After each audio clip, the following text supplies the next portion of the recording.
No matter what area of e-commerce that you're in, whether it's dropshipping, a small business e-com brand, or a fully online 7-figure brand that you're working for, you need to have advertisements to get traffic to your online sites in hopes to ultimately make more sales. This is all I've been doing over the last 6 years. I've built multiple 6- and 7-figure online businesses, and I've also consulted for many online brands. And Facebook/Instagram is by far my favorite platform to advertise on and my #1 go-to. But the problem is it can be overwhelming if you're a beginner or you're working for a small business and they're asking for help with Facebook ads. So in this video, I'm gonna break down my exact strategy that I use to test products on Facebook and Instagram. This is the strategy that I use time and time again to build these businesses. And it's the exact strategy that I use to get that Shopify plaque right there of 100,000 orders on one of my stores. This guide is very easy to follow, suitable for every single skill level out there. I'll be breaking it down step by step in a digestible way of exactly what I'm doing and why. So make sure to take some notes, follow along, and let's get right into it. Before we get into the actual step-by-step approach, there's a couple things that you need to know. #1 is that the higher daily amount of budget that you allocate towards Facebook and Instagram, the faster that you're actually going to collect the data to make educated decisions moving forward of what's working, what's not working, and how to decipher that data.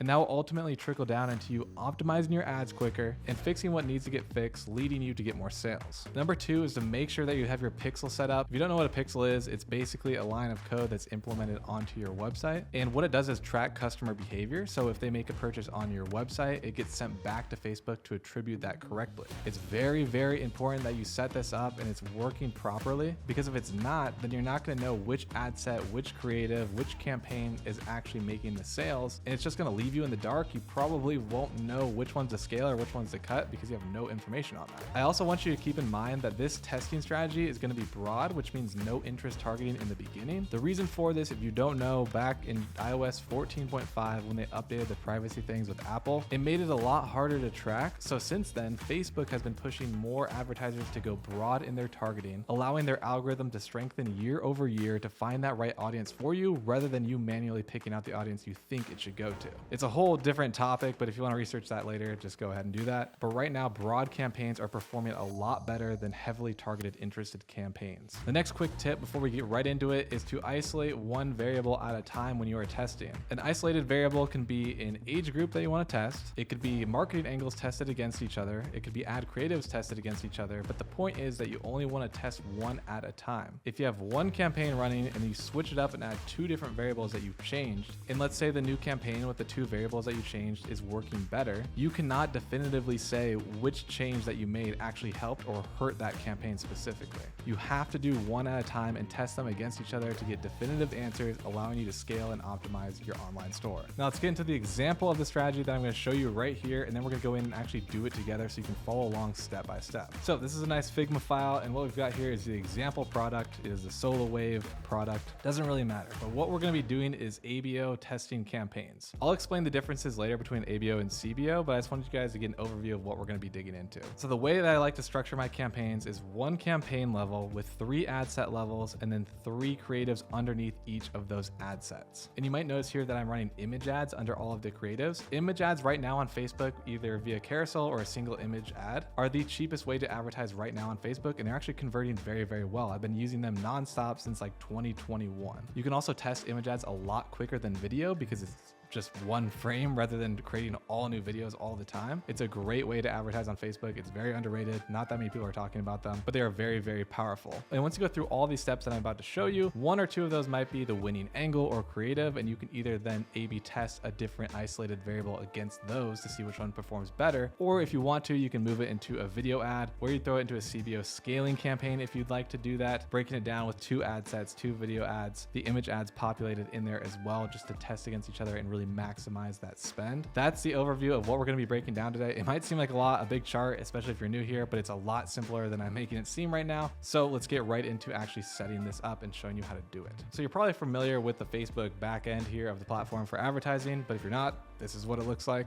And if you are brand new, I would urge you to poke around and read all these definitions really quickly just to understand what each of these metrics mean. You don't want to go into something not knowing where your spend is going and what the metrics mean. You're just not going to be able to make educated decisions moving forward to scale up your business. All right, let's set up that campaign that we're talking about together here. You can follow along step by step. I'll make it super easy and define everything for you. First, we're going to go into create campaign here. Now, this is the first screen that's going to pop up. There's auction and reservation. You always want to choose auction. You want to go at the bidding platform that Facebook normally does. It's the best way to do it. Don't ask me why, it just is. Now for the campaign objective, this is very, very important as a first step. There's sales, app promotion, leads, engagement, traffic, and awareness. Now these are gonna optimize for exactly what you choose. If you just want awareness and people just to see the ad and do nothing about it, pick awareness. But most of the time when you are running campaigns on Facebook, if you're an e-commerce brand, you're gonna wanna choose sales. You wanna optimize for people to come onto the website and purchase from you. So Facebook has defined that audience in their pool and the back end of people that purchase stuff online. You wanna target those people. So here we're gonna go ahead and click sales and hit continue. Now there's two options here. You've got the Advantage Plus shopping campaign setup or manual sales campaign. So Facebook really pushes Advantage Plus shopping campaign. It's where you can actually shop on the Instagram app and click on things and they can shop directly there. It is optimized in certain ways, especially for like clothing brands and stuff like that. But I like to take full control, especially in the beginning while testing, because I want to be able to structure the campaigns that I want to and use the strategy that's been working for me. So for this example, we're going to be using manual sales campaign and we're going to go ahead and hit continue here. All right, so now this brings us to the editor section here. We've got the campaign name. You can change this to whatever you want, maybe whatever the product is. So we're going to do red light therapy. But when you're naming your campaigns and your ad set levels and your ad creative levels, make sure that you make them very descriptive in terms of what the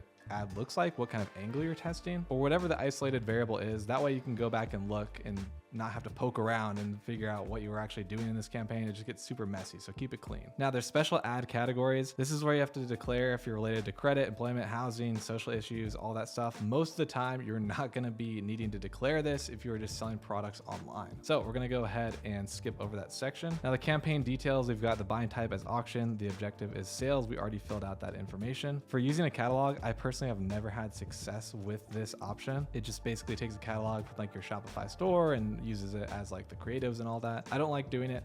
Keeping that off. They've also got A/B test options now, which you could be using later on down the road. We're just testing out our first products and seeing if they're gonna work or how I can improve the campaign. So we're gonna leave A/B test off. We've also got advanced campaign budget. This is what CBO was before they changed the name. There's ABO and now there's ACB. So what this option does is if you turn it on and you set your budget here, it'll actually distribute this budget of the campaign level all throughout the ad sets however it sees fit. It decides which ones are performing better in its eyes and it allocates that money where it sees fit. I don't like doing this in the beginning unless you've got proven creatives that already work. We'll talk about that later. But in terms of a beginner and a test for your products, you want to leave this off. We want to have full spend control over each ad set level. So on this page, you really don't have to fill out much. We're going to go ahead and hit next. That is going to bring us down to the ad set level, which I'll show you here. We just did the campaign. Now we're on this level right here, which is the ad set. So here is where you do a lot of your targeting, right? There's no creative work done here. It's all just who you're targeting, what's their age, all those things. So we're doing broad interest for this example, right? Which I do recommend you do. So we could say it's broad, 18 years and older in just the US. You're only selling products in the US. You can obviously label this whatever you want, just keep it organized and make sure it matches what you're actually targeting. Now the conversion location, we're gonna go for the website here because we're deriving traffic to our website and hoping that they make a purchase. The performance goal, we're gonna leave at maximize number of conversions. We don't wanna change this. We want conversions, right? We don't just want people to click on our website and not purchase. That's just a waste of money. So we're gonna leave that as is. This brings us down to the pixel, which I was referencing earlier. This is where you create and add your pixel onto your website. If you don't have one, it probably just says set up new pixel. You type in the name for it, you link it onto whatever platform you're using, probably Shopify. It's a pretty step-by-step easy process. You just follow the instructions. Come back here once the pixel is created, and then make sure you select your pixel that you just created and make sure it's linked correctly. While you're setting it up, it tests it for you to make sure it's working, so you're all good there. Going down to the conversion event, this is what you want the pixel to primarily track and attribute back into your campaign when you're reading the metrics. We want to track conversions, right? Purchases. So we're going to set up the tracking.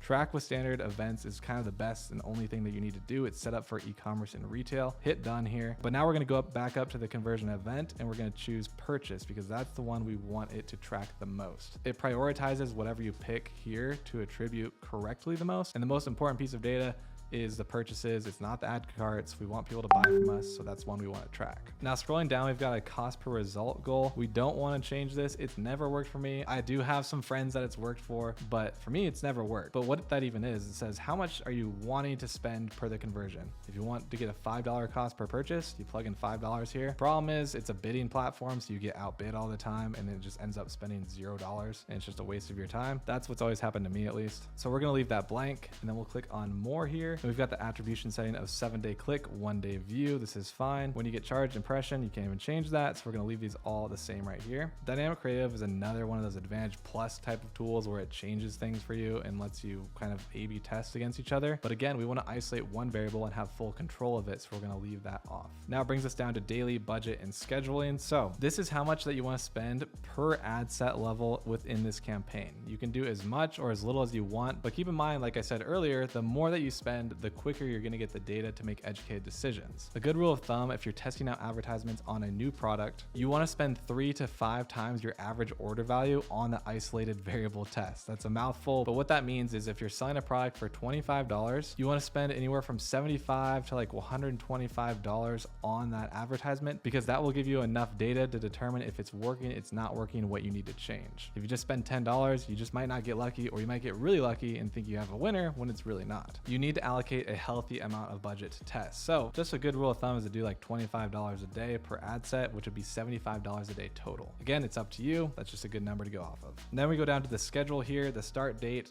You can pick whatever you want. Obviously you can start it instantly. What I like to do is start it at 12 a.m. the next day. That way it gets a full day of running its first day. So to change that, you just click the next day and then type in the time as 12 a.m. and then you're good to go. You can also set an end date. If you only want it to run for 3 days for some reason, you can do that. I never do this because I want to run it until I don't think that it's working or I need to change something. So I usually leave that blank. There's budget scheduling as well. You should not do this in the beginning, but over time, if you notice that everyone's purchasing from you from 8 a.m. to 12 p.m. every single day, all the time, and then sales just drop off, then maybe you could test out budget scheduling, which would say spend all of my spend between 8 a.m. and 12 p.m. That way you can maximize your conversions and make the most money. But we don't have that data yet, so we're just gonna leave that blank. Now moving down onto audience controls, this is where you do all the targeting. So these are the locations. You can choose whatever country that you want. You can choose the minimum age that you want to advertise to. This is totally like product dependent and where your business is based and who you want to advertise to, but we're just gonna make it simple here and leave it at United States 18 plus. And here we've got the Advantage Plus audience. This is kind of a newer thing, but what I like to do is switch it back to the original. That way I have more control over who I'm targeting. This just basically opens up the ages a little bit, opens up the gender and advanced detailed targeting, which we're actually going to leave blank. So again, this is all product dependent. You know, if your product is mainly purchased by females, you would just edit this and click females only. And then advanced detailed targeting is where you can plug in things like Starbucks. So people that are interested in Starbucks. This used to be really, really powerful back in like 2017 to like 2019. But then like I was talking about earlier, iOS 14.5 happened. It made these detailed targeting interests a lot less effective, and they started pushing everyone to go broad. So for your first test, I really recommend going broad. It just always works better. I really have nothing more to say about that thanks to the privacy updates, but it also makes it easier for us because we don't have to test that isolated variable of the demographic of interest. Then we go down to exclusions here. You can add exclusions if you want. I don't recommend it, but it's like avoid people that are interested in Starbucks would be an example. Again, we do want to leave this broad though. Now we're moving on down to placements.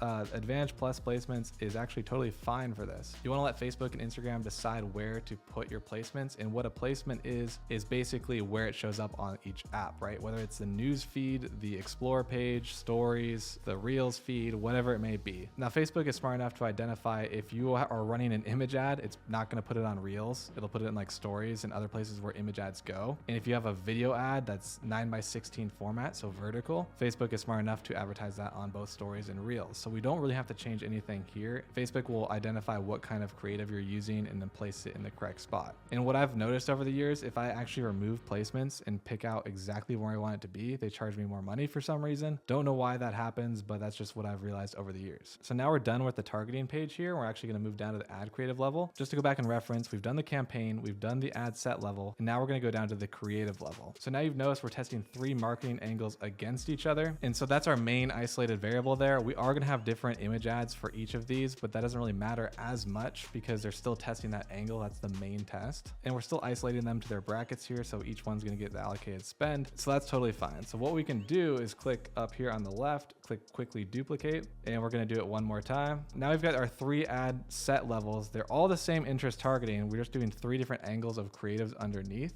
So for example, if we're using the red light therapy device, we could change this to the marketing angle that we're testing, which could be to reducing fine lines. That's angle 1. Now we'd go down to this one right here and change this to the second angle. We'll just say it's youthful skin. And the third angle could be reducing redness. Those are our 3 different angles that we're trying to reach our audience to, and hopefully one of them resonates with the audience more than the others. Maybe a ton of people are interested in reducing fine lines, and that's the winning angle. That's what we're testing here. So now that we've got those set up, we need to go back to the first one, and under that ad creative level, this is where you actually upload the creatives for your ad. And like I said before, we're gonna be testing image ads because it's a lot more effective, a lot more efficient, and they cost a lot less. So here's some image ad examples from other videos that I've made.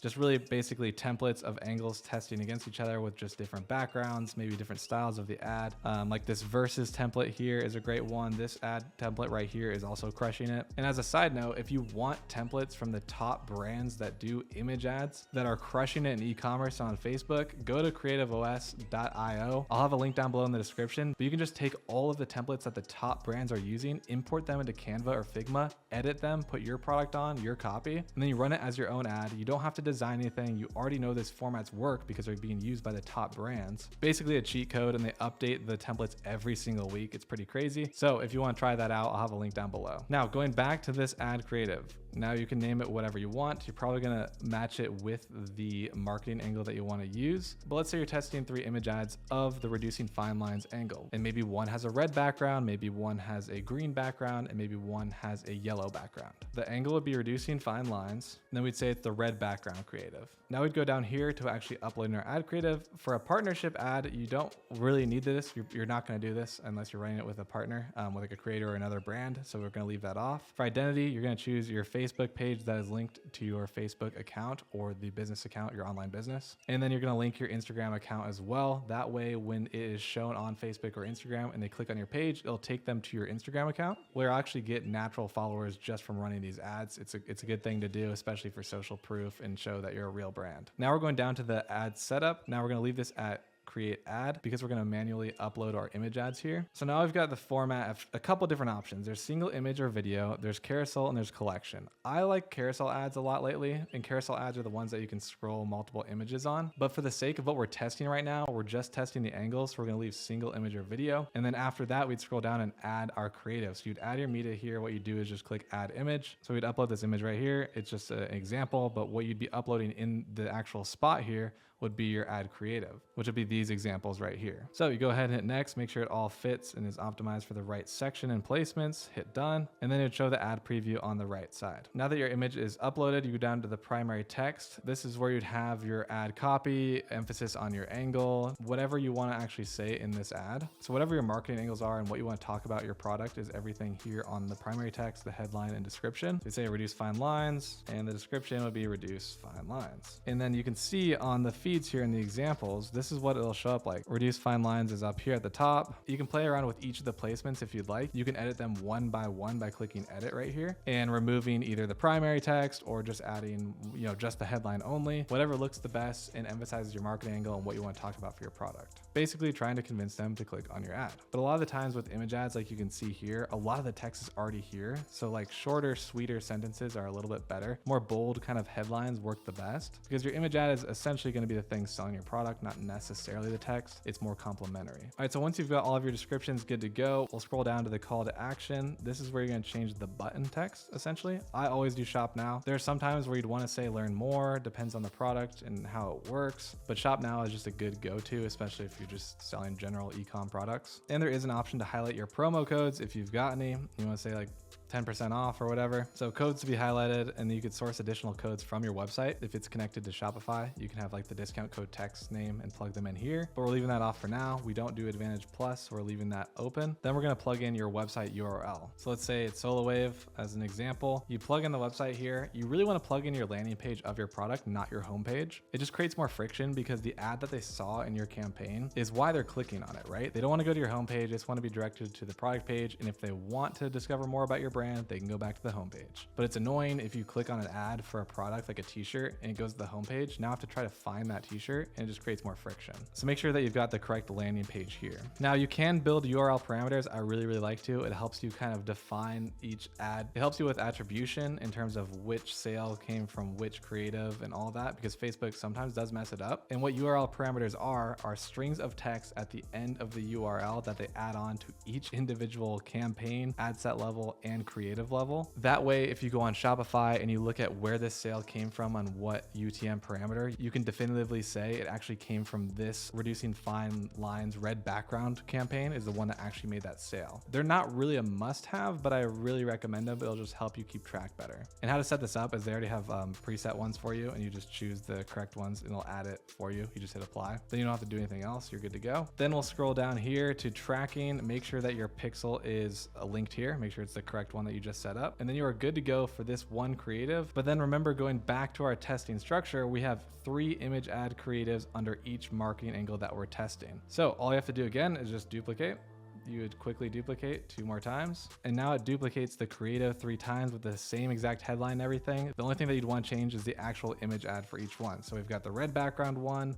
We would change this to orange, and then whatever the last one I said was, I think yellow. Then we'd obviously scroll down and upload the yellow one here, the orange one on the other creative level, and the red one is already set up. So now to recap a little bit, if we look at this, we've got the campaign level, we've got 1 ad set, 2 ad set, 3 ad set, each representing different marketing angles. That's what we're labeling them. But these are all the same exact targeting, but under each of those ad sets is 3 different ad creatives representing the marketing angle that they're labeled under. So this would be 3 image ads of reducing fine lines as the angle, with just different tweaks in the creative here and there to see which one pops out a little more and people engage with more. So you do the exact same thing and replicate that for each one. You would add your 3 different creatives for each of the angles to represent it, and then you'd have this fully set up, ready to go. Now this exact structure right here is what it should look like. This matches this perfectly. Again, we've got the campaign level, ad sets labeled with different marketing angles as the titles, but all have the same targeting. And then underneath are 3 image ads that represent that marketing angle that we're testing, with just some tweaks here and there with maybe the copy in the image ad or the colors. Now you finished all of that, double check it, make sure everything's correct. Then you're gonna go ahead and hit publish, and it'll be submitted to Facebook for review. And then once they approve it, it'll start running your ad campaign. Now, once it runs for that 3 to 5 times your AOV, let's just say I ran this campaign for 5 days and it spent $150. It spent $50 on this marketing angle, $50 on this one, $50 on this one. Now how it actually works is that $50 was spent towards this angle, but it was distributed to your creatives however Facebook saw fit. Maybe this one got $10 towards it, maybe this one got 30, and then this one another 10. That happens because Facebook is choosing this ad creative to show more than the other 2